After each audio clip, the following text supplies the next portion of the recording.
त्रिपुरा एक समय राजतंत्र के अधीन चलने वाला एक राज्य, जहां राजा का फैसला ही अंतिम होता था।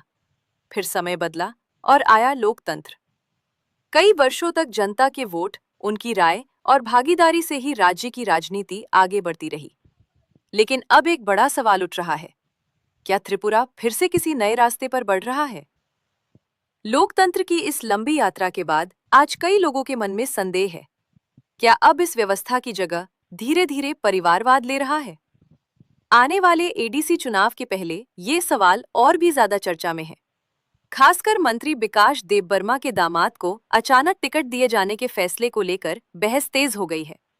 कई लोग सवाल उठा रहे हैं, क्या पार्टी में योग्य नेताओं की कमी थी? क्या लंबे समय से काम कर रहे कार्यकर्ताओं को नजरअंदाज किया गया?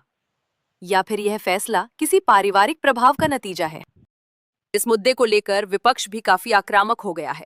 उनका कहना है कि ये साफ तौर पर परिवारवाद का उदाहरण है, जो लोकतांत्रिक मूल्यों के खिलाफ है। वहीं सत्ताधारी पक्ष की अलग ही दलील है।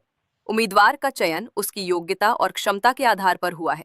परिवार से होना किसी को अयोग्य नहीं बनाता। अंतिम फैसला जनता ही करेगी।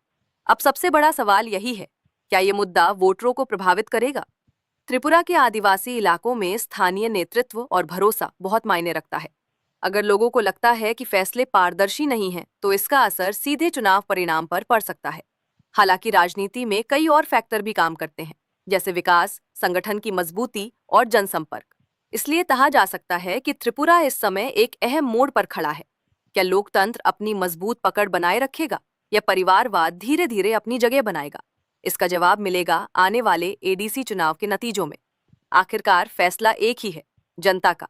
उनका वोट ही तय करेगा कि त्रिपुरा की राजनीति किस दिशा में आगे बढ़ेगी।